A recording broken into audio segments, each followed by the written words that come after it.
முக்கியமான நேரத்தில் வந்திருக்கிறோம். ஆண்டவர் நம்மோடு பேசுகிற ஒரு நேரம். உங்கள் வேதாகமத்தை எடுத்துக்கொள்ளுங்கள். உங்கள் வேதாகமத்தை எடுத்துக்கொள்ளுங்கள். வேதம் பைபிள் கொண்டு வந்திருக்கீங்களா? ஐயோ வந்துட்டோம் பாஸ்டர். நமக்கு வாழ்வு கொடுப்பதே இந்த வேதாகமம் தான். இதை மட்டும் நீ வாழ்க்கையில் மறக்கவே கூடாது. இந்த வேதாகமத்தையும் இந்த வேதாகமத்தின் ஆண்டவரை உங்கள் வாழ்க்கையில் என்றைக்குமே மறக்கக்கூடாது. ஆமென். சரி, ஆண்டவர் நம்ம கொடுத்த வாக்குத்தத்தமான வசனத்தை நாம் வாசிக்கலாம். சகரியா எழுதின புஸ்தகம் 4ஆம் அதிகாரம் 6வது வசனம். அப்பொழுது அவர் செருபாபேலுக்கு சொல்லப்படுகிற கர்த்தருடைய வார்த்தை என்னவென்றால் பலத்தினாலும் அல்ல பராக்கிரமத்தினாலும் அல்ல என்னுடைய ஆவியினாலே ஆகும் என்று சேனைகளின் கர்த்தர் சொல்லுகிறார். நல்லா கையை தட்டி அவர் மகிமைப்படுத்துங்க. சேனைகளின் கர்த்தர் சொல்லுகிறார். நான் சொல்லல சேனைகளின் கர்த்தர் சொல்லுகிறார். பலத்தினாலும் அல்ல பராக்கிரமத்தினாலும் அல்ல என்னுடைய ஆவியினாலேயே ஆகும். நல்லா கை தட்டுங்க பார்க்கலாம்.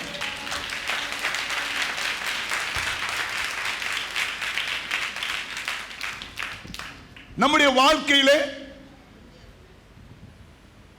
அல்லது நம்முடைய பல காரியங்களிலே நாம் சில சமயம் நம்முடைய பலத்தை, நம்முடைய பராக்கிரமத்தை, நம்முடைய சாமர்த்தியத்தை, திறமைகளை நம்ம காண்பிப்போம். நல்லது, தப்பு கிடையாது. ஆனா அதை நிறைவேற்றி முடிக்கிறது யாருன்னா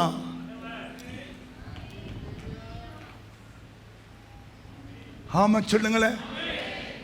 ஏன்னா நம்ம முயற்சி எடுக்கலாம், ஜெபிக்கலாம், உபவாசிக்கலாம், ஆண்டவரை தேடலாம் இல்லையா, ஆண்டவரை பணிந்து கொள்ளலாம், எல்லாமே நல்லது.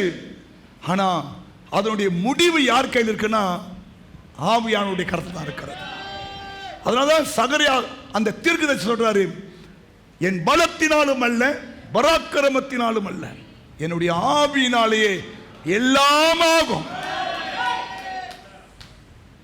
ஏன்னா இது எந்த சூழ்நிலை சொல்றாருன்னா, செருபாபேல் என்ற ஒரு ஊழியக்காரன் பாபிலோனிலே அடிமைப்பட்டிருந்த அந்த ஜனங்களை மீட்டு அவர் கானான் தேசத்துக்கு கூட்டி வருகிறார். கூட்டி வந்து அந்த மக்களுக்கு தேவையான நல்ல காரியங்களை சொல்லி அவர்களை நல்ல ஆவிக்குரிய வாழ்க்கையிலே உருவாக்கி அந்த ஜனங்கள் அவரை ஆராதிப்பதற்காக ஒரு ஆலயத்தை கட்ட வேண்டும் சொல்லி பிரயாசம் எடுத்து செயல்படும் போது சில தடைகள் வந்து அந்த வேலை நின்று போய் விடுகிறது. சோர்ந்து விட்டார்கள். செருபாபேல் சோர்ந்து போயாச்சு, ஜனங்கள் சோர்ந்துட்டாங்க. அப்போதான் கர்த்தருடைய ஆவியானவர் சொல்லுகிறார், உங்க பலத்தினாலும் அல்ல உங்கள் பராக்கிரமத்தினாலும் அல்ல என்னுடைய ஆவியினாலே ஆகும் என்று ஆண்டவர் சொல்லி அந்த கைவிடப்பட்ட அந்த வேலையை தேவனே செய்து முடித்து ஆலயம் கட்ட உதவி செய்தார். அந்த ஆண்டவர் தான் இந்த மாசம் சொல்றாரு, என்னுடைய ஆவியினாலே எல்லாமே ஆகும். நம்புறீங்களா?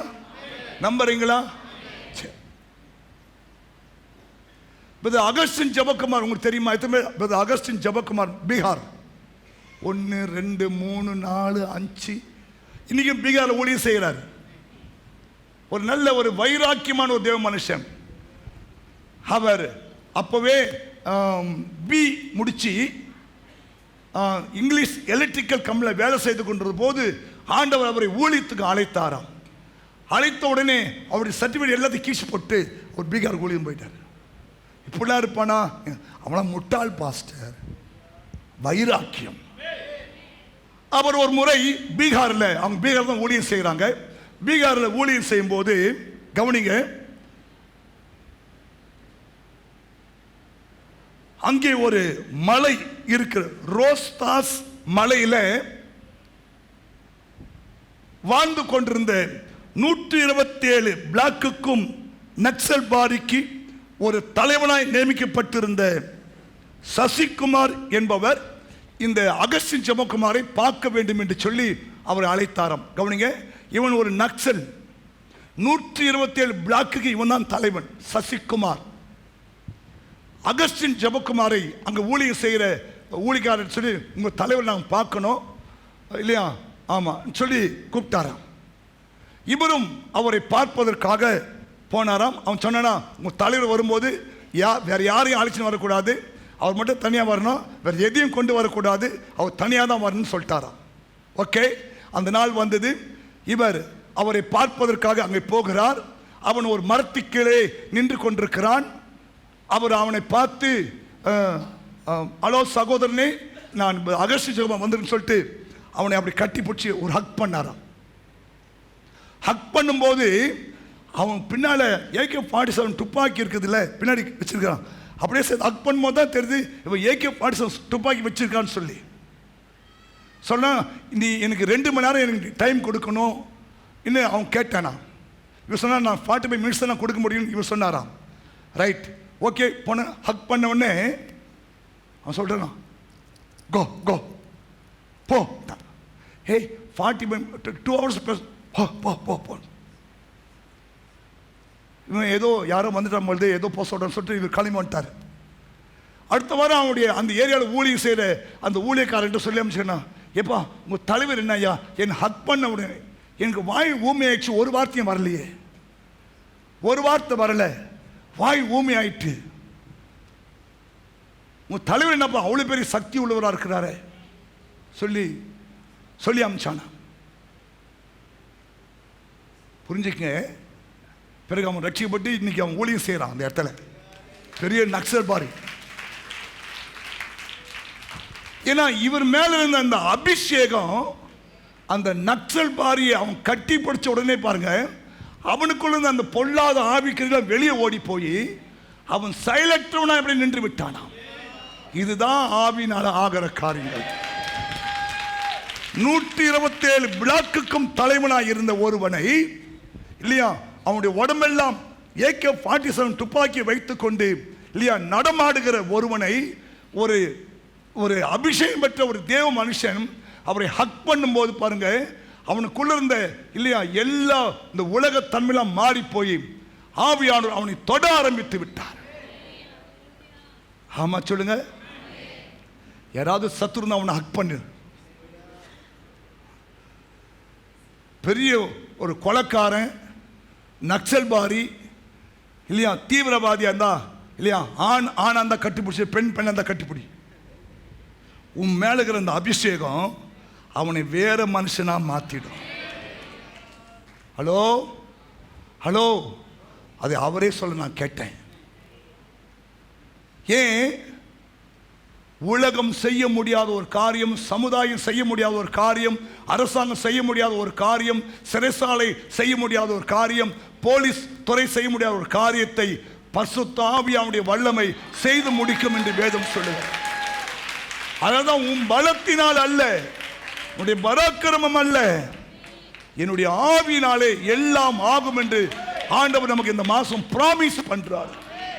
கவனிங்க, உங்களுக்கு நல்லா தெரியும், ஆவடியில் இருக்கிற பாஸ்டர் தாமஸ் ராஜ் கடந்த மாதம் முன்பாக இறந்து போனார். தெரியுமா? தாமஸ் அகஸ்ட் ஜெபம் போட்டியம்மா பார்த்துட்டாங்களா? சரி, தாமஸ் ராஜ் தெரியுமா உங்களுக்கு? ஆவடியில் இருக்காரு. தாமஸ் ராஜ் தெரியாதான்? உலக பிரசித்தி பெற்ற ஒரு தேவ மனுஷன். அவர் ஊழியக்காரர். கடந்த வாரம் தான், கடந்த டிசம்பரில் அவர் இறந்து போனாங்க. 76 வயசு. ஸ்தோத்திரம்.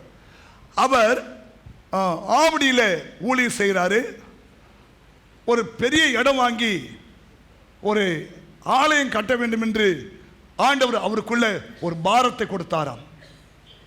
அது நிமித்தமாய் 2007 ஆவடியில் நல்ல மெயின் இடத்துல ஒரு இடம் வாங்க தேவன் உதவி செய்தார். இப்போ அதில் ஆலயம் கட்டணும். கவனிங்க, அந்த ஆலயத்தினுடைய மதிப்பு அன்னைக்கு 300 கோடி. ஹார்ட் அட்டாக் யாரும் வரக்கூடாது. 300 கோடி, 300 கோடி. ஆண்டவரே, நான் எப்படி ஆண்டவரே இதை முடிப்பேன்? அப்போ ஆண்டவர் இந்த வசதி ஞாபகப்படுத்தும். உன் பலத்தினாலும் அல்ல, உங்கள் பராக்கிரமத்தினாலும் அல்ல, என்னுடைய ஆவியினாலே ஆகும்னு ஆண்டவர் அவருக்கு வாக்கு பண்ணாராம். அவர்தான் அவருக்கு வாக்கு பண்ணாராம். இன்னைக்கு போன வாரம் அந்த ஆலயத்தில் ஒரு ஆராதனை நடந்தது. கவனிங்க, ஒரே நேரத்தில் 10,000 பேர் உட்கார்ந்து தெய்வத்தை ஆராதிக்கிறார். ஆவடியில் அந்த ஆலயம் கட்ட தேவன் கொடுத்த ஒரு பிராமிஸ் இந்த வசனம் தான். உன் பலத்தினாலும் அல்ல, உன் பராக்கிரமத்தினாலும் அல்ல, என்னுடைய ஆவியினாலேயே ஆகும்னு அவருக்கு தேவன் சொன்னாராம், அதை ஆண்டவர் செய்து முடித்திருக்கிறார். இந்த மாதம் ஆண்டு உங்களை பார்த்து சொல்றாரு இல்லையா, என்ன செய்யணும், எதை செய்யணும், எப்படி பண்ண போறேன், எப்படி செய்ய போறேன் இல்லையா. ஆண்டவரே இப்படி யோசித்து வந்திருக்கிறியா?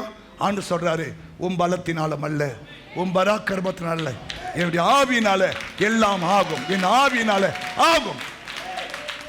ஏன்னா அவர்தான் உருவாக்குகிறவர், அவர்தான் உருவாக்குகிறவர், அவர்தான் அசைவாடுகிறவர், உளுந்து போன எலும்புகளை உயிர்ப்பிக்கிறவர். ஆமென் சொல்லுங்க. ஆமா, மரியாவுடைய கற்பத்தில் இல்லையா பரிசுத்த ஆவியானவர் கருவை வைத்தவர்,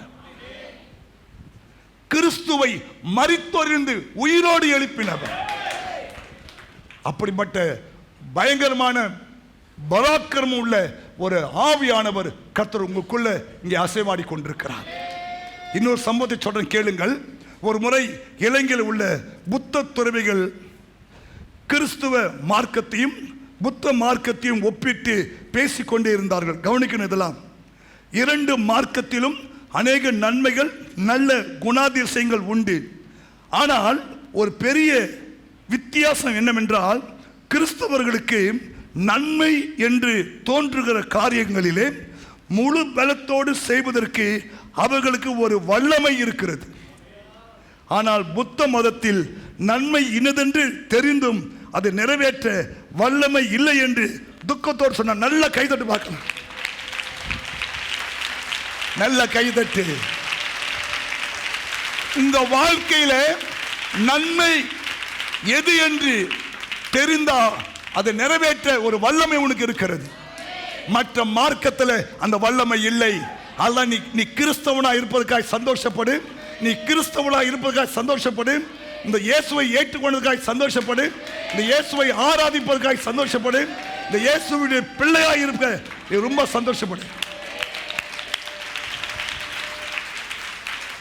ஏன் உங்க வாழ்க்கையில எதெல்லாம் நன்மைன்னு நீ நினைக்கிறியோ அதை செய்து முடிக்கிற வல்லமை உள்ள ஒரு தெய்வம் உங்க மத்தியிலே இருக்கிறார்.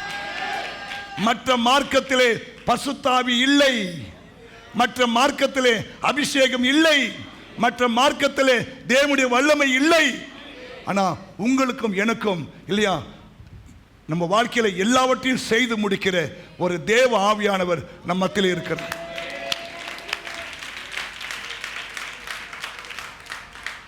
ஆமென். சரி, இப்போ பாயிண்ட் வர போறோம். அந்த ஆவியானவர் என்ன செய்வார் பாஸ்டர் நீ கேட்டீங்கன்னா, முதல் காரியம் எடுத்துக்கொள்ளுங்கள். ஏசாயா 61 அதிகாரம் 1, 2, 3 வசனங்கள். கர்த்தராகிய தேவனுடைய ஆவியானவர் என்மேல் இருக்கிறார், என்மேல் இருக்கிறார். சிறுமைப்பட்டவர்களுக்கு சுவிசேஷத்தை அறிவிக்க கர்த்தர் என்னை அபிஷேகம் பண்ணினார். இருதயம் நொறுங்குண்டவர்களுக்கு காயம் கட்டுதலையும், சிறைப்பட்டவர்களுக்கு விடுதலையையும், கட்டுண்டவர்களுக்கு கட்டவிழ்த்தலையும் கூறவும், கர்த்தருடைய அனுக்கிரக வருஷத்தையும் நம்முடைய தேவன் நீதியை சரிகட்டும் நாளையும் கூறவும், துயரப்பட்ட அனைவருக்கும் ஆறுதல் செய்யவும், சீயோனிலே துயரப்பட்டவர்களை சீர்படுத்தவும், அவர்களுக்கு சாம்பலுக்கு பதிலாக சிங்காரத்தையும், துயரத்துக்கு பதிலாக ஆனந்த தைலத்தையும், ஒடுங்கின ஆவிக்கு பதிலாக துதியின் உடையையும் கொடுக்கவும் அவர் என்னை அனுப்பினார். கைதட்டுங்க பார்க்கலாம். ஆண்டவராகிய இயேசு கிறிஸ்துவை குறித்து ஏசாயா சொன்ன ஒரு தீர்க்க தரிசனம் இது. இதே வார்த்தையை மத்தியில் ஆண்டு சொல்லுவார். சரி, இப்ப படிக்க வேண்டாம். இங்க என்ன சொல்றாருன்னா, இவ்வளவு ஒரு வல்லமையான ஆவியானவர் எனக்கு என்ன பண்ணுவார்னா சொல்றாரு, உங்க வாழ்க்கையில அவர்தான் மாற்றங்களை உண்டாக்குவார். மாற்றங்களை உண்டாக்குகிறவரே ஆவியானவர் தான். சாம்பலுக்கு பதிலாக சிங்காரத்தையும், துயரத்துக்கு பதிலாக ஆனந்த தைலத்தையும், ஒடுங்கின ஆவிக்கு பதிலாக துதியின் ஆடையும் அவர் கொடுக்கவும் அவர் என்னை அனுப்பினார். ஒரு ஒரு பெரிய மாற்றம். கவனிங்க, ஏன்னா அவரால் அதை செய்ய முடியும். துயரத்தோடு வந்திருக்கீங்களா, வேதனையோடு வந்திருக்கீங்களா இல்லையா, எல்லாமே கவனிங்க, உங்க வாழ்க்கையில மாற்றக்கூடிய ஒரு சக்தி இங்கே இருக்கிறது. ஆமென். ஆமா, ஆர்சி பைபிள்ல இதை ரொம்ப அழகா துயரப்பட்ட அனைவருக்கும் ஆறுதல் அளிக்கவும், சியோனிலே அழுவோருக்கு ஆவணம் செய்யவும், சாம்பலுக்கு பதிலாக அழகு மாலை அணிவிக்கவும் புலம்பலுக்கு பதிலாக மகிழ்ச்சி தைலத்தையும் நலிவுற்ற நெஞ்சத்திற்கு பதிலாக புகழ் என்னும் ஆடையும் அவர் தருவார். அட கைதட்டி மகிழ்பட்டு உனக்கு தான் ஆண்டு சொல்றாரு. உங்களுடைய ஆவிக்குரிய மனக்கண்ணு திறக்கணும். இதெல்லாம் ஆண்டு உங்களுக்கு கொடுக்க ஒரு தீர்க்கதரிசன வசனம். அப்படின்னா என்ன தெரியுமா, இந்த மாசத்துல இல்லையா இங்க சொல்றாரு, துயரப்பட்ட அனைவருக்கும் ஆறுதல் உண்டு இந்த மாசம். இரண்டாவது, சியோனிலே அழுவோருக்கு ஆவணம் செய்வார். ஆவணம் என்ன? பத்திரம். ஆவணம் செய்வார். போ பார்க்குறோம், போ செஞ்சிடறோம், போ. ஆவணம், இதெல்லாம் உனக்கு ப்ராபசி, இதெல்லாம் உனக்கு ப்ராபசி. ஆமென். ஆவணம் செய்வார். சாம்பலுக்கு பதிலாக அழகு மாலை இல்லையா அணிவிப்பார். புலம்பலுக்கு பதிலாக மகிழ்ச்சி என்னும் தைலத்தை இல்லையா உனக்கு கொடுப்பார். நலிவுற்ற நெஞ்சத்திற்கு பதிலாக புகழ் என்னும் ஆடையை கொடுப்பார். யாரு? யாரு? தேவ ஆவியானவர். அப்போ உங்க வாழ்க்கையில மாற்றத்தை ஏற்படுத்துகிற ஆவியானவர். புரியுதா? நீ யாரா இருந்தாலும் பரவாயில்ல, நீ வாலிபரா இருக்கலாம் இல்லையா, நீ ஒன்னுத்துக்குமே உதவா கரன்னு சொல்லி உன்னை ஒதுக்கிட்டுலாம் இல்லையா, நீ எப்படிப்பட்ட சூழ்நிலை வந்தாலும் சரி, உங்களை அப்படியே டோட்டலா சேஞ்ச் பண்ற ஒரு வல்லமை உடைய ஒரு ஆண்டவர் உங்க மத்தியில இருக்கிறார். அவர் மாற்று. நம்புறீங்களா? நம்புறீங்களா? ஆமா. எங்க டீச்சர் அடிக்கடி என்ன பார்த்து சொல்லுவாங்க, குணா உனக்கும் படிப்புக்கும் சம்மந்தம் கிடையாது இல்லையா, 4 எருமாடு வாங்கி மேய்த்துக்கோ. எங்க டீச்சர் சொல்லுவோம். அது ப்ராபஸ். என் தாய் உருவாகும் முன்னே என் கருவை தெய்வம் கண்டதுனால உதவி செய்தார். நான் ஒரு இந்து குடும்பத்தை இயேசு ஏற்றுக்கொண்டேன். என் குல தெய்வம் காட்டேரி, விரும்பி கும்பிட்டு மருவத்தூர் ஆதி பராசக்தி, மொட்டடிச்சது ஏழுமலையானுக்கு.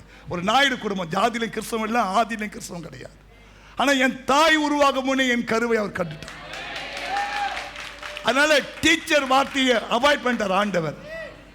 இவனை நான் ஒரு ஊழியக்காரனாக மேய்ப்பனாக தெரிந்து கொண்டிருக்கிறேன். ஆமா, 1ஆம் கிளாஸ் இருந்து 11th வரைக்கும் நோ ஃபெயில், ஃபெயிலே கிடையாது. அச்சு தீன் வந்துட்டு பாருங்க. கிருபை, கிருபை.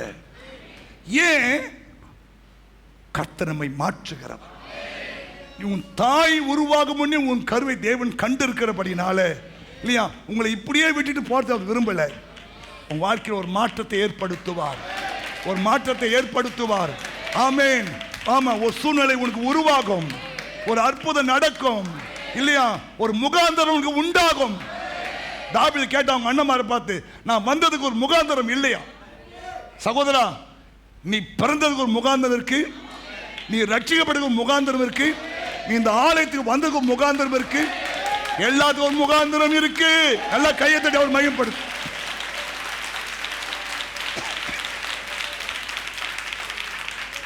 ஆமா, அண்ணனை பார்க்க வந்தவனுக்கு அரசு பதவி காத்திருக்கு, முகாந்தரம் இருக்கு. அதுக்கு தான் உன்னை ஜெபம் பண்ண சொல்றேன், உன்னை வேதவாசிக்க சொல்றேன், ஆண்டவரை தேட சொல்றேன், ஆலயத்துக்கு வான்னு சொல்றேன். ஏன் தெரியுமா? அந்த முகாந்தரம் அப்பதான் நிறைவேறும். ஆமா, நீ வீட்டிலே உட்கார்ந்துருந்தா முகாந்தரம் நிறைவேறாது. அதனால சொல்றான், நான் வந்தது ஒரு முகாந்தரம் இல்லையா? எத்தனை அது நம்புறீங்க? நீங்க ரட்சிக்கப்படுறதுக்கு முகாந்தரம் இருக்கு, நீங்க இந்த ஆலயத்துக்கு வருவதுக்கு ஒரு முகாந்தரம் இருக்கு இல்லையா? சீக்கிரத்தில் அது நிறைவேறும், சீக்கிரத்தில் ஒரு மாற்றம் உண்டாகும். ஆண்டவர் அதிசயங்களை செய்வார், அற்புதம் நடக்கும், மாற்றம் உண்டாகும். ஆமென் சொல்லு. Praise God. உபாகமம் 23ஆம் அதிகாரம் 5வது வசனம் நம்ம வாசிக்கலாம். என்ன மாற்றம் உண்டாகுனா, உன் தேவனாகிய கர்த்தர், உன் தேவனாகிய கர்த்தர் பீலேயாமுக்கு செவி கொடுக்க சித்தம் இல்லாமல், பீலேயாமுக்கு செவி கொடுக்க சித்தம் இல்லாமல், உன் தேவனாகிய கர்த்தர் உன்மேல் அன்பு கூர்ந்தபடியினால், உன்மேல் அண்டர்லைன் பண்ணுங்க, உன்மேல் அன்பு கூர்ந்திருக்கிறபடினாலே. கவனிங்கம்மா, இந்த காலை 6 மணிக்கு இங்க வந்திருக்கிற ஒவ்வொரு மேலும் தேவன் அன்பு கூறுகிறார். கைத்தட்டி மகிமைப்படுத்து. உன்னை ஏசப்பா நேசிக்கிறாங்க. நீ தச்சையில அந்த கோயிலுக்குள்ள வரல, தேவனை உன்னை புஷ் பண்ணி கொண்டு வந்திருக்கிறார். ஏன்? அவருடைய அன்பு, அவருடைய அன்பு. போ போ, உனக்கு ஒரு முகாந்தரம் உண்டாகும். போ, உனக்கு ஒரு வழி திறக்கும். போ, ஒரு வார்த்தை உனக்கு உண்டாகும். போ, நான் ஒரு வார்த்தை சொல்லுவேன். போ, அப்படிதான் இயேசு நீங்க அமைச்சு வச்சிருக்கிறார். ஆமா, இப்ப சொல்றாரு, உன்மேல் அன்பு கூர்ந்து உன் தேவனாகிய கர்த்தர் அந்த சாபங்களை உனக்கு ஆசீர்வாதமாய் மாற்றி கொடுப்பார். கைதட்டு பார்க்கலாம். எவ்வளவு பெரிய சாபத்தோடு நீ வாழ்ந்து கொண்டிருந்தாலும் சரி, இந்த ஆண்டவர் இயேசு உங்க மேல அன்பு கூறப்படினாலே அந்த சாபங்களை ஆசீர்வாதமாய் மாற்றுவார். வறுமை, தரித்திரம், சாபம், வியாதி, அடிக்கடி ஆக்சிடென்ட், அடிக்கடி போராட்டம், அடிக்கடி வியாதி படுக்கை இல்லையா, ஸ்தோத்திரம், முன்னேற்றம் இல்லை இல்லையா, பலவிதமான சாபங்களோடு நீங்க வந்திருந்தா இன்னைக்கு ஆண்டவர் உங்களை பார்த்து சொல்றாரு இல்லையா, என் ஆவியானவர் அந்த சாபங்களை உனக்கு ஆசீர்வாதமாய் மாற்றிக்கொடு. உன் துக்க நாட்கள் முடியும், உன் துக்க நாட்கள் முடியும். இனி உன் சூரியன் அஸ்தமிப்பதில்லை, உன் சந்திரன் ஒளி கொடாமல் போவதும் இல்லை. கர்த்தரே உனக்கு நித்திய வெளிச்சமாக இருப்பார். உன் துக்க நாட்கள் முடியும். கையத்தில் சொல்லு.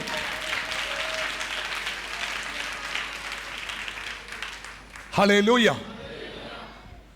உன் சாபங்களை ஆசீர்வாதமாய் மாற்று. கலாத்தியர் 3:13 சொல்கிறது, மரத்திலே தூக்கப்பட்ட எவனும் சபிக்கப்பட்டவன், கிறிஸ்து நமக்காக சாபமாகி நியாயப்பிரமாணத்தின் சாபங்களுக்கு நம்மளை நீங்களாக்கி மீட்டிருக்கிறார். கை தட்டுங்க பார்க்கலாம்.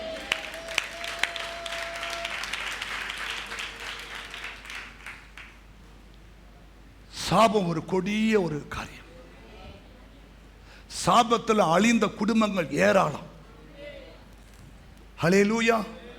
ஆமா, ஆனா ஸ்தோத்திரம், ஏசப்பா நம்ம மேல அன்பு கூர்ந்து நம்முடைய சாபத்தெல்லாம் ஆசீர்வாதமாய் மாற்றுகிறார். ஆமா சொல்லுங்களேன். ஹல்லேலூயா. ஸ்தோத்திரம். உபாகமம் 7:26 வாசிங்க பார்க்கலாம். என்ன சாபங்கள்? அவைகளைப் போல நீ சாபத்துக்கு உள்ளாகாதபடி அருவருப்பானதை உன் வீட்டிலே கொண்டு போவாயாக. அருவருப்பானதை உன் வீட்டிலே கொண்டு வராதே. அதை சீ என்று வெறுத்து முற்றிலும் அருவருக்க கடவாய். அது சாபத்துக்கு உள்ளானது. ஆமென். கவனிங்க, சாபத்துக்கு உரிய எந்த ஒரு பொருளையும் நீங்க உங்க வீட்டுக்குள்ள கொண்டு வந்துடக்கூடாது. அதை சீ என்று என்ன பண்ணும்? உதறிடணும். கவனிங்க, எத்தனை பேருக்கு அப்படி ஒரு தைரியம் இருக்கு? சாபத்தை வீட்டுக்குள்ள அலோ பண்ணக்கூடாது. பாவம் வீட்டு வாசப்படியில் படுத்திருக்கும் பயில் போட்டிருக்கு இல்லையா? ஆமா, நீ என்னதான் நிறைய பேர் பாருங்க, எவ்வளவு சம்பாதிச்சாலும் அது நிக்காது பாருங்க, பொத்த பயில் போட்ட மாதிரி போயினே இருக்கும். காரணம் சாபங்கள். தேவன் அதை பூ என்று ஊதி விடுவாராம்.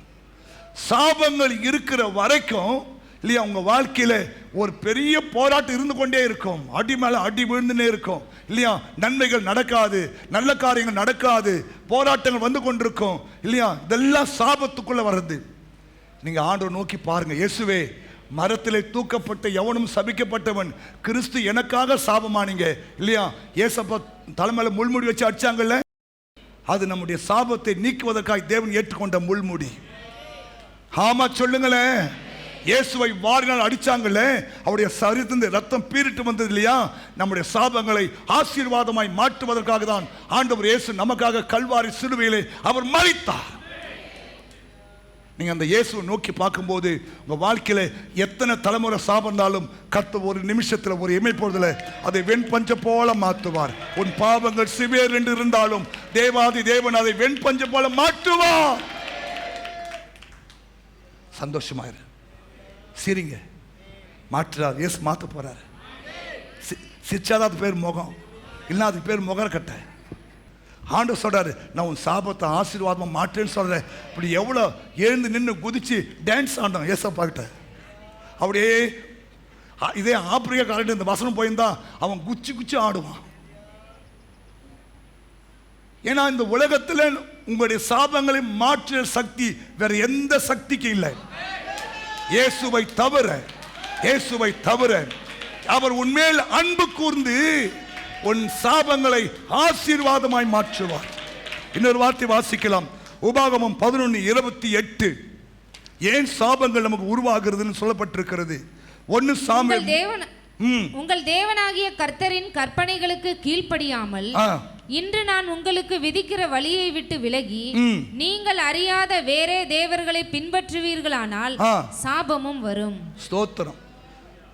28 எங்கள் தேவனாகிய கர்த்தரின் கற்பனைகளுக்கு நீங்கள் கீழ்ப்படியாமல். ஏன் சாபம் தெரியுமா? நம் தேவனுடைய கற்பனைகளுக்கு கீழ்ப்படியும். ஹலோ சிஸ்டர், பிரதர், கவனிங்க.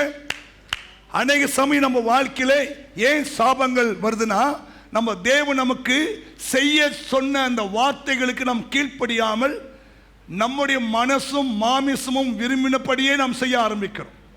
அதான் சாபம். ஹல்லேலூயா. இங்க ரொம்ப அழகா சொல்றாரு.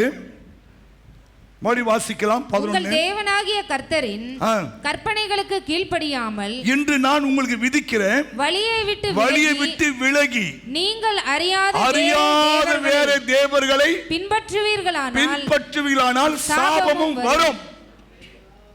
ஆமென். கர்த்தர் ஒருவரே, தேவனுக்கும் மனுஷனுக்கும் மத்தியஸ்தர் ஒருவரே. அவர்தான் நம்ம ஆண்டவராகிய இயேசு கிறிஸ்து. மேலே வானத்திலும் கீழே பூமியிலும் இல்லையா, அவரை தவிர வேற தெய்வம் இல்லை.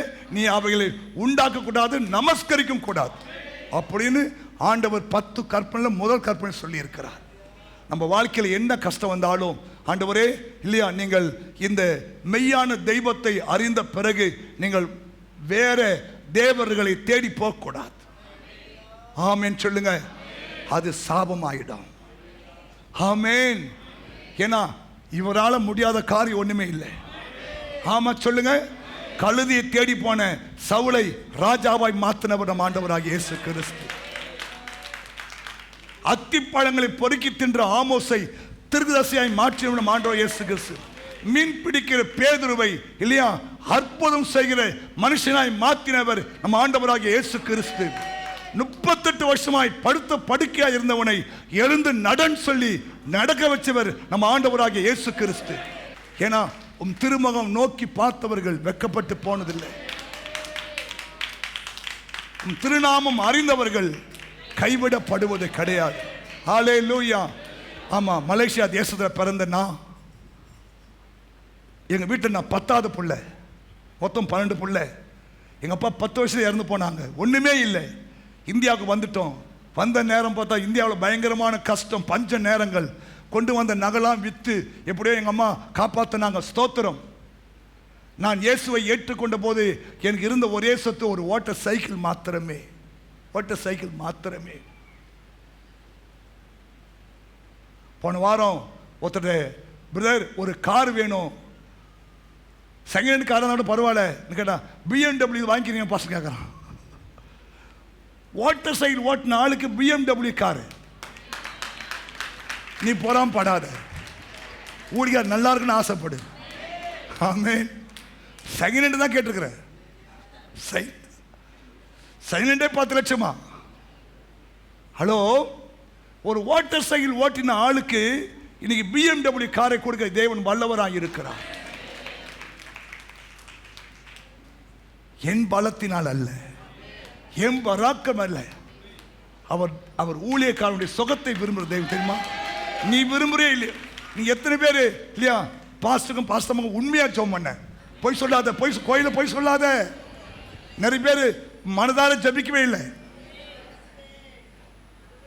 சில பேர் மனதார ஜெபம் பண்ணீங்க, பா எங்க ஊழியக்காரர் நல்லா இருக்குன்னு ஆண்டவரேன்னு. சில பேர் ஏன் அவன் நல்லா இருந்தானே நல்லா எல்லாம் பண்ண, நானே நல்லா இல்லை.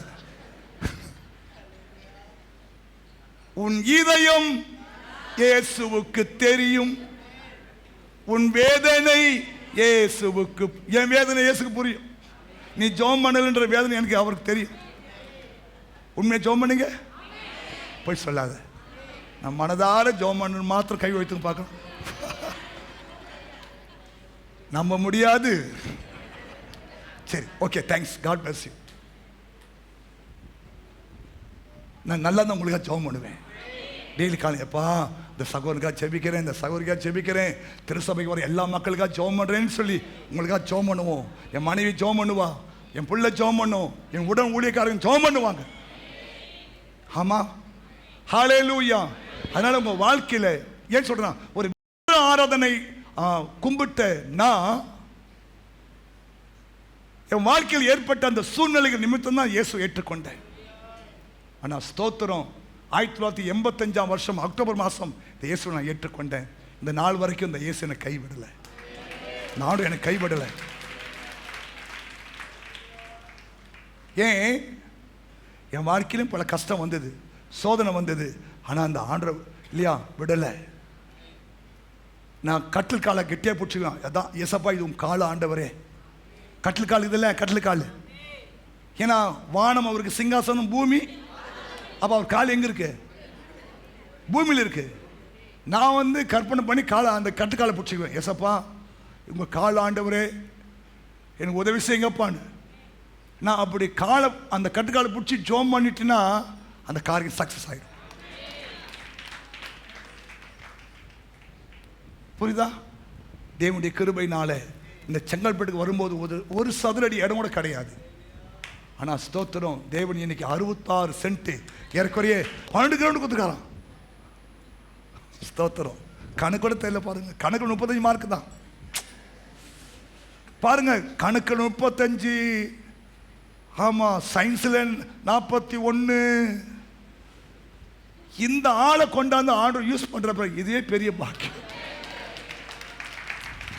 ஏன்னா என்ன ஆண்டவர் ஊழியத்தை அழைக்கும் போது இந்த வார்த்தை சொன்னாரு, உன் பலத்தினாலும் அல்ல, உன் பராக்கிரமத்தினாலும் அல்ல, என்னுடைய ஆவினால் தான்ப்பா ஆகும். இந்த 32 இப்போ இந்த மாதம் 33ஆம் வருஷம் ஆரம்பிக்கிறோம். 33 ஆண்டு காலத்தில் கர்த்தர் என்னை நடத்தி வந்த விதங்களை பார்க்கும்போது ஸ்தோத்திரம், ஸ்தோத்திரம். இது எங்களால் உண்டானது அல்ல, அவருடைய ஈவு. ஆமா சொல்லுங்க.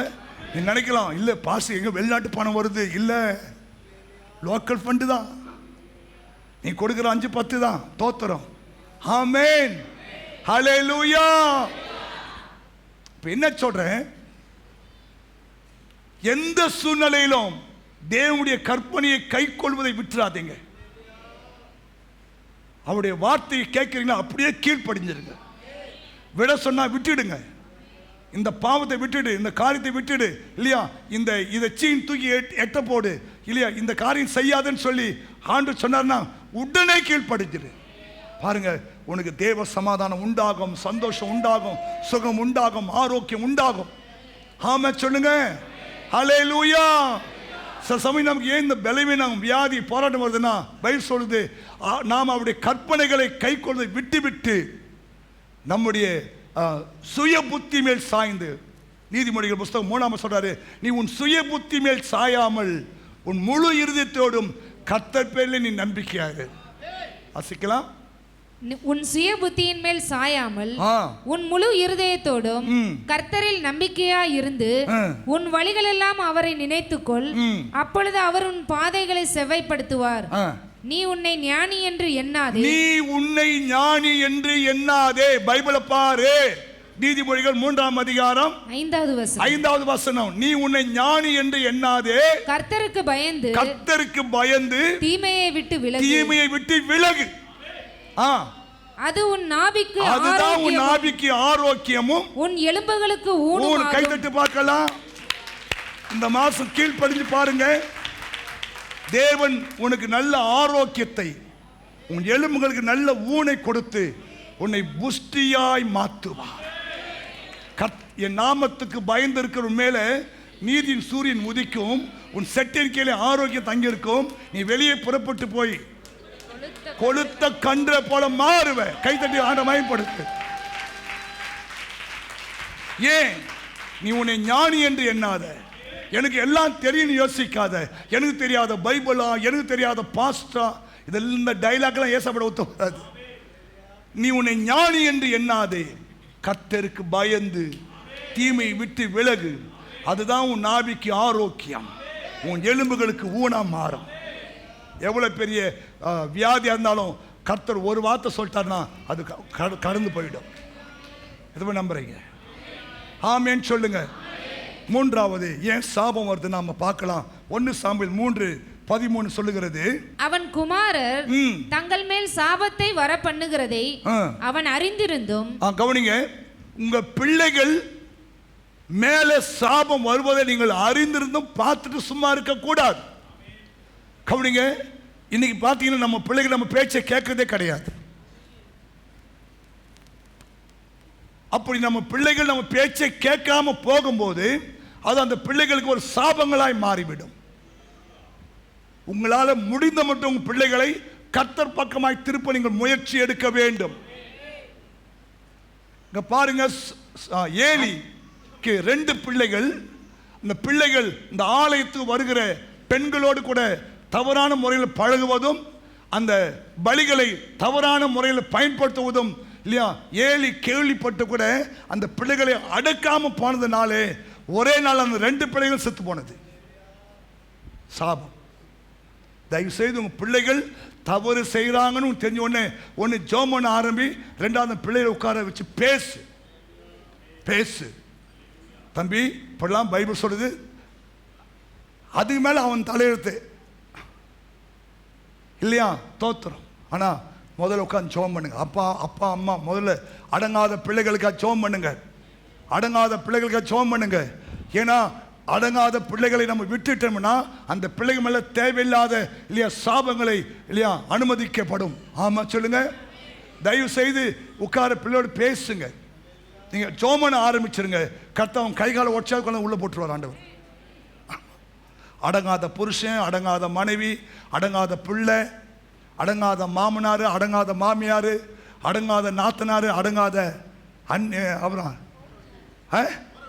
ஓரவத்தி ஊதுவத்தி எல்லாத்தையும் நீ ஜெபம் பண்ணு. ஒன்று ஆண்டவர் அதை ரட்சிப்பார், இல்லை என்றால் பட்சிப்பார். நமக்கு பட்சிக்கணும் அவசியம் இல்லை, ரட்சித்தா போதும். ஆனால் நீ ஜெபம் பண்ணணும். ஏலி தன் பிள்ளை மேல் வருகிற சாபத்தை அறிந்தும் அந்த பிள்ளைகளை அடக்காம போயிட்டான் போட்டு பைபிள். அவர்களை அடக்காமற் போன பாவத்தின் நிமித்தம். பாவம். பிரதர்ஸ், சகோதரனே, பிள்ளைகளை வைத்திருக்கிற தாய்மார்களே, ஒவ்வொரு நாளும் உங்க பிள்ளைகளுக்காக ஜெபம் பண்ணுங்க. உங்க பிள்ளைகள் தவறான வழியில் போகும்போது இல்லையா கண்ணீரோடு ஜெபம் பண்ணி பிள்ளைகளுக்கு நீங்க நல்ல அட்வைஸ் பண்ணுங்க. ஹல்லேலூயா. ஆமா, முடிஞ்சா அடிங்க. கேட்கலையா ஜெபம் பண்ணி தண்ணி தெளிச்சு விட்டுடு. தோத்திரம்.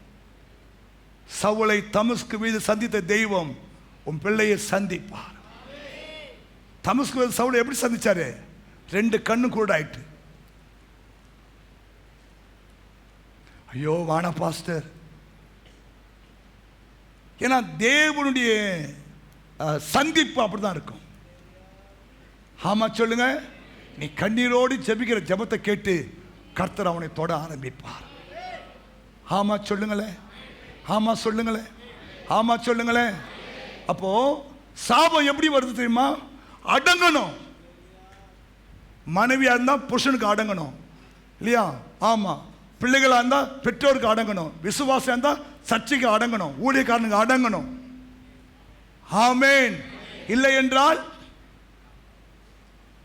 ஏனைக்கு கொழுப்பு வந்த என்ன ஆயிடுமா? தானா மண்ணள்ளி கொட்டிக்குமா தலைமையிலே?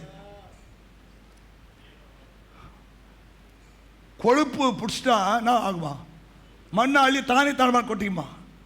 அப்படிலாம் தயவுசெய்து போயிடாத. ஆமேன். ஆண்டவர் உன்னை நேசித்து உன் மேலே அன்பு கூர்ந்து உன் மேலே சாபம் வர வேண்டாம்னு அவர் விரும்புகிறாரு. உன் மேலே இருக்கிற சாபத்தை கூட ஆசீர்வாதமாய் மாற்றணும்னு அவர் செயல்பட்டு கொண்டிருக்கிறார். ஆண்டவர் மேலே அசைவாடி கொண்டிருக்கிறார். உனக்காக தேவன் செயல்பட்டு கொண்டிருக்கிறார். உனக்காக தேவன் புது வழியை ஓபன் பண்ண காத்து இருக்கிறார். புரியுதா? ஆமேன். 2வது 1 சாமுவேல் 10:6. இந்த ஆவியானவர் உங்க மேல என்ன செய்யணும்? அப்பொழுது ஒரு மனுஷனை வேற மனுஷனாய் மாத்துவாராம். அப்பொழுது கர்த்தருடைய ஆவி உன்மேல் இறங்குவார். நீ அவர்களோட கூட தீர்க்க தரிசனம் சொல்லி வேற மனுஷனா மாறுவே. கவனிங்க, எப்படி மாறணும்? நம்ம எப்படி? நீங்க இயேசுவை ஏற்றுக்கொண்ட உடனே அந்த நாளிலிருந்து உங்களுடைய சுபாவங்கள், உங்களுடைய குணங்கள், உங்களுடைய செயல்கள், உங்களுடைய பார்வைகள் எல்லாமே மாறணும். இயேசு ஏற்றுக்கொண்டு கோயில் வந்த பிறகு தண்ணி அடிக்கிறது, சிகரெட் பிடிக்கிறது, பீடி பிடிக்கிறது, இல்லையா சாராயம் குடிக்கிறதுனா இல்லையா தோத்திரம், நீயே உன் தலைமான மண்ணை அள்ளி கொட்டிக்கிற. நீ வேற மனுஷனா மாறணும். புரியுதா? அதுதான் சொல்றது. இந்த ஆவியானவர் என்ன செய்யறான்னா, உன் மேலே வந்தோடனே உன்னுடைய குணங்கள், உன்னுடைய சுபாவங்கள், உன்னுடைய கோபங்கள், உன்னுடைய எரிச்சல்கள், உன்னையே வேற மனுஷனா மாற்றுவார். ஆமா ஆமாங்க. நீங்கள் டெய்லி ஜெபம் பண்ணி பாருங்க, உங்கள் முகம் அழகு முகமாக மாறிடும். அங்கங்கே டொக்கு டொக்குலாம் கூட அப்படியே ஃபுல்லாகும் பாருங்க. அவர் அழகுபடுத்துகிறவர். ஆமாம், ஜெபிக்கிற முகத்தில் பாருங்க ஒரு பிரசன்ஸ் இருந்துன்னே இருக்கும் பாருங்க, ஒரு பிரசன்னம் இருக்கும். ஆமா சொல்லுங்களேன், சொல்லுங்க. நீ கிறிஸ்தவங்களா? ஆமா. எப்படி கண்டுபிடிச்சிங்க? உங்கள் முகத்தை பார்த்த உடனே அந்த தெய்வத்தோட முகம் மாதிரியே இருக்குதுங்க. அப்படி சொல்றாங்களா? சொன்னா நீ பாக்கியவதி. சில புருஷன் பாருங்க, பொண்டாட்டி ஏந்துக்கு முன்னாடி வேலைக்கு ஓடி போடுவோம். ஏன்? அது மூதேவி பாஸ்டர், அது முகத்தை முஷா, சோறு கிடைக்காது பாஸ்டர், டிஃபன் கிடைக்காது, பஸ் போயிடும் இல்லையா, அடிப்படும். அப்படி. ஏன்னா லட்சுமிக்கு அக்கா மூதேவி. லட்சுமி யாரு? பணம் கொட்டுருவோம். அவ அக்கா யாரு? ஏன் உனக்கு வறுமை? பைபிள் சொல்லுது, இன்னும் கொஞ்சம் உறங்கட்டும், இன்னும் கொஞ்சம் கை முடக்கி கொண்டு தூங்கட்டும் என்பாயோ, உன் தரித்திரம். எத்தனை பேருக்கு தரித்திரம் இருக்கு? கடன் பிரச்சனை இருக்கு, கடன் பிரச்சனை இருக்கு பாஸ்டர், கை வைத்து. என்ன வெக்கம்? கடன் வாங்கினவன் கடன் கொடுத்தவனுக்கு அடிமை. நீ ஒரு அடிமை, நான் ஒரு அடிமை. ஆனா இந்த அடிமை தண்டத்தை மாற்ற இயேசு வந்தார். 400 வருஷமா அடிமை தண்டத்தை இஸ்ரவேல் ஜனங்களை தேவன் மீட்டெடுத்தார். நீயும் கடன், வட்டி, அப்புறம் கடன், வட்டி, துட்டு, எதுலயோ இல்லையா கஷ்டப்படுறியா? காலை ஏந்து ஏசப்ப பாரு. ஏன்னா பைபிள் சொல்றது, அதிகாலையில் என்னை தேடுகிறவர்கள் என்னை கண்டடைவார்கள். ஆஸ்தியும் ஐஸ்வர்யமும் நிலையான பொருளும் நீதியும் என்கிட்ட இருக்குதப்பா. ஒருத்தர் சொல்றாரு, ஆண்டவர் அதிகாலமே உங்களுக்கு தேவையான வெகுமதிதான் எடுத்து உங்க வீட்டுக்கு வருவாராம். அப்போ நீ தூங்கி இருக்கிறத பார்த்துட்டு துக்கத்தோடு அதை எடுத்துன்னு போயிடுவார் அவர். என்னிலிருந்து என்ன பண்ற, 5 மணிலாம் எழுந்து அப்படியே காத்து நேரு. ஆமா, காத்து நேரு. இந்த மாசம் உன் வாழ்க்கையில் இருக்கிற எல்லா குறைகளையும் தேவன் நிறைவாக்கி தருவார். நீ வேற மனுஷனா மாறனியா? இயேசு ஏற்றுக்கொண்டு 10 வருஷம் ஆச்சு, உன் ஜென்ம சுபாவம் மாறல, உன் குணம் மாறல இல்லையா, உன் வாய் மாறல. வாய் மாறிச்சா? ஏமா மல்லிகம்மா மாறிச்சா? தோத்திரம். மாறவே ஆசைப்படுகிறேன், மாற முடியவில்லை என் இயேசப்பா. உன் குணம் மாறணும், உன் பேச்சு மாறணும், எல்லாமே மாறணும். நீ மாறினாதான் உன் வாழ்க்கை மாறும். இந்த சவுல் மேல தேவனுடைய ஆவியான் வந்து இறங்கினாரு, அவன் வேற மனுஷனா மாறிட்டான். கவனிங்க, பைபிள்ல பழைய மனுஷன் ஒருத்தர் இருக்காரு, நிறைய பாயிண்ட் மணி ஓடி போச்சு. பழைய மனுஷன், தேவ மனுஷன், மாமிச சுபாவம் உள்ள மனுஷன், இதெல்லாம் மாறணும். நீங்கள் தேவ மனுஷனா மாறணும். ஆமேன்னு சொல்லுங்க. ஆமா, நீங்க தேவ மனுஷனா மாறணும். என்னாகமம் மார்க் 15:39 வாசிங்க முடிக்க. நான் மார்க் 15:39, மார்க் 15:39 வீட்டில் போய் வாசிச்சோ. 1 சாமுவேல் 10:6, ஆதியாகமம் 3:22, 5:1, 41:38, யாத்திராகமம் 10:7, யாத்திராகமம் 18:21, 25, என்னாகும் 9:13, என்னாகும் 5:32, மல்கியா 3:8, மத்தேயு 7:24, மார்க் 5:39. மறுபடியும் இந்த செய்தி வந்து டிவியில் போடுவாங்க, பொறுமையாக உட்கார்ந்து ஆப்பணி நோட் பண்ணு, படி. இப்போ ஒரு வசனம் படி, மார்க் 15:39. அவருக்கு எதிரே நின்ற 100க்கு அதிபதி அவர் இப்படி கூப்பிட்டு ஜீவனை விட்டதை கண்டபோது மெய்யாகவே இந்த மனுஷன் தேவனுடைய குமாரன் என்றான். கைதட்டி மகிழ்படுத்து. உங்களை பார்த்து சொல்லணும், மெய்யாகவே இவர்கள் தேவனுடைய குமாரன், தேவனுடைய குமாரத்தி. அப்படி சொன்னாங்க, வாழ்க்கை மாறணும். ஆமென். அப்போ நம்ம என்ன பண்ணோம்? மாம்சத்தையும் நம்முடைய ஆசை இச்சைகளையும் சிலுவையில் அறைய ஒப்பு கொடுக்கணும். புரிஞ்சுட்டா? நீ வேற மனுஷனாய் மாற தீர்மானிக்கும் போதே உன் மேல அந்த ராஜ அபிஷேகம் வந்து இறங்கும். உன் மேல அந்த ராஜ்ய அபிஷேகம் இறங்கும். ஹல்லேலூயா. ஆமா, நீ எப்படிப்பட்ட சூழ்நிலை இருந்தாலும் சரி இல்லையா, கழுதையா தேடி போன அந்த கழுதையை தேடி போன அந்த சவுல், ஆனா அவனுக்கு ஒரு ராஜா போஸ்டிங் காத்து இருக்குது, ஒரு அரசாங்க வேலை காத்து இருக்குது.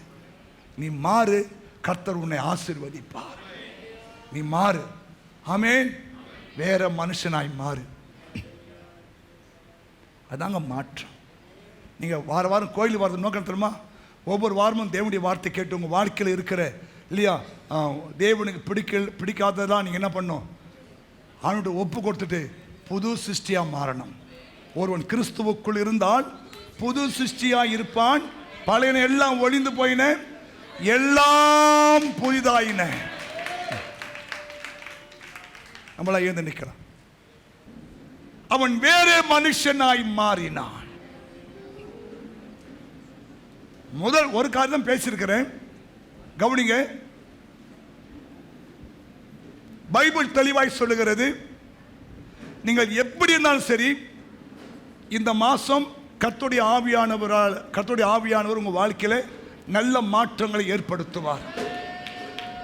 நேற்றைக்கு இருதலை இன்றைக்கு ஆண்டு சொல்றாரு, என்னால் உன்னை மாற்ற முடியும், குடும்பத்தை மாற்ற முடியும், உன் சூழ்நிலையை மாற்ற முடியும், உன் தோல்வியை மாற்ற முடியும், உனக்கு இருக்கிற பிரச்சனையை மாற்ற முடியும், உனக்கு இருக்கிற வறுமையை மாற்ற முடியும், உனக்கு இருக்கிற இல்லாமையை மாற்ற முடியும், உனக்கு இருக்கிற வெறுமையை மாற்ற முடியும். நம்புறீங்களா? மார்ச்ச பூமியானது ஒழுங்கின்மையும் வெறுமையா இருந்தது. ஆவியானவர் அசைவாடினார், அது ஃபில்ஃபில்லா மாறிட்டு. கண்ணை மூடி கேட்ட வார்த்தைக்கு உங்களை ஒப்பு கொடுத்து, எசப்பா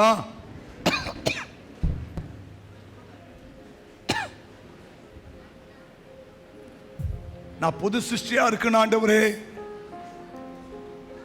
என் வாழ்க்கையில் இருக்கிற எல்லாத்தையும் எடுத்துடுங்கப்பா, என்னை உருவாக்குங்கப்பான்னு கேளுங்க. ஆண்டவர் மாற்றுவா. கண்ணை மூடி ஜெபம் பண்ணு. உங்க மத்தியில் ஏசப்பா இருக்கிறாரு. அந்த ஆண்டவனை பார்த்து கொண்டிருக்கிறார். பயபக்தியா இருக்கணும். ஏலின் பிள்ளைகள் தேவனுக்கு பயப்படாம துணிகரமா பாவம் செய்தபடினாலே அவர்கள் 2 பேரும் ஒரே நாள்ல செத்து போனாங்க. பைபிள் சொல்லுது. உனக்கு அதுபடி முடிவு வரக்கூடாது. நீ தேவ ஆலயத்தில் இருக்கிறோம், பயபக்தியா கண்ணை மூடி, ஏசப்பா என் வாழ்க்கையில உதவி செய்ய. கண்ணை மூடி கேளுங்க. என்னை ஆசீர்வதியும் ஆண்டவரே, என்னை புது சிருஷ்டியாய் மாற்றும், என்னை வேறு மனுஷனாய் மாற்றும் ஆண்டவரே. ஸ்தோத்திரம். என் சாபங்களை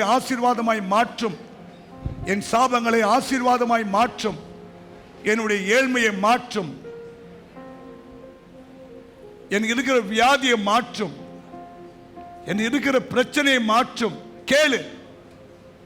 தேவன் உன் மேல அன்பு கூர்ந்து நிச்சயமாய் உனக்கு இந்த மாசம் ஒரு மாற்றத்தை உண்டாக்குவார். கண்ணை மூடி ஏசப்பாட்டு கேளு. ஸ்தோத்திரம். பரலோக பிதாவே, உம்முடைய குமாரன் இயேசுவின் நாமத்திலே இந்த நல்ல நாளுக்காக ஸ்தோத்திரம். ஆண்டவரே, இந்த முதல் ஆராதனைக்கு வந்த மக்களுக்காய் நன்றி தகப்பனே. உம்முடைய சரீரத்தையும் ரத்தத்தையும் கூட ஒரு விசை பானம் பண்ண நீர் கொடுத்த கிருபைகளுக்காய் ஸ்தோத்திரம். ஆண்டவரே, ஆசீர்வதிங்க ஆண்டவரே. அப்பா ஸ்தோத்திரம். இந்த மாதம் முழுவதுமாய் உம்முடைய சரீரமும் ரத்தமும் இந்த பிள்ளைகளுக்கு ஆசீர்வாதமாய் இருக்க, நன்மையாய் இருக்க ஆண்டவரே ஸ்தோத்திரம். ஆண்டவரே, நித்திய ஜீவனுக்கு பாத்திரராய் மாற்ற நீர் உதவி செய்யும்படியா ஜெபம் பண்றப்பா. மாத்திரமல்ல, இந்த மாசம் நீ சொன்னீங்களப்பா, எல்லாத்துலேயும் ஒரு மாற்றம் வரும்னு சொன்னீங்களா ஆண்டவரே. குடும்பத்தில், சபையில், சமுதாயத்தில், தனிப்பட்ட வாழ்க்கையில், அவங்களுடைய பிஸ்னஸ் தொழிலில் நல்ல மாற்றங்களை கொடுத்து தெய்வம் ஆசீர்வதிக்கும்படியா ஜெபம் பண்றப்பா. ஆண்டவரே, என் ஆவியினாலே ஆகும் என்று சொன்ன ஆண்டவர், இந்த மாசம் உடைய ஆவியினாலே இந்த நாளில் வந்த ஒவ்வொரு பிள்ளைகள் வாழ்க்கையிலும் நல்ல மாற்றங்களை உண்டாக்கி ஆசீர்வதிக்கும்படியா ஜெபிக்கிறோம். தடைகள், பிசாசின் கிரிகள், போராட்டங்கள் எல்லாம் விலகட்டும் ஆண்டவரே. அப்பா அந்த பிள்ளைகளை நீ ஆசீர்வதியும். பலவீனம், வியாதிகள் மாறட்டும் ஆண்டவரே. கஷ்ட துன்பங்கள் மாறட்டும். ஆமா, இயேசுவின் நாமத்தில் அற்புதங்கள் நடக்கட்டும். கர்த்தருடைய கிருபையின் கரம் இந்த பிள்ளைகளோடு இருக்கும்படியா ஜெபிக்கிறேன். ஆண்டவராகிய இயேசு மூலம் ஜெபிக்கிறோம் நல்ல பிதாவே. என் ஆத்துமாவே கர்த்தரை ஸ்தோத்திரி, என் முழுவலுமே பரிசுத்த நாமத்தை ஸ்தோத்திரி. என் ஆத்துமாவே கர்த்தரை ஸ்தோத்திரி, அவர் செய்த சகல உபகாரத்தையும் மறவாதே. ஆமென். நம்முடைய பிதாவாகிய தேவனுடைய அன்பும் கர்த்தராகிய இயேசு கிறிஸ்துவின் கிருபையும் பரிசுத்த ஆவியானுடைய அந்யோன்ய ஐக்கியமும் இப்போதும் எப்போதும் சதா காலமும் கர்த்தருடைய வருகை மட்டும் இருந்து நம்மை காத்துக்கொள்வாராக.